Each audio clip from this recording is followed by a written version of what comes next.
أعوذ بالله من الشيطان الرجيم.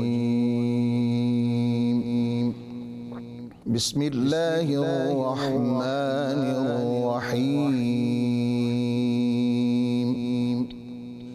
شهر رمضان الذي أنزل فيه القرآن هدى للناس وبينات من الهدى والفرقان،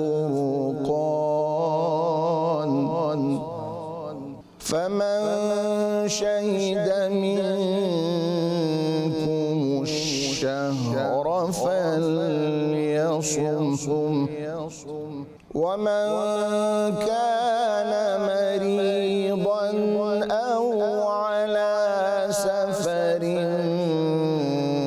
فعدة من أيام أخر، يريد الله بكم اليسر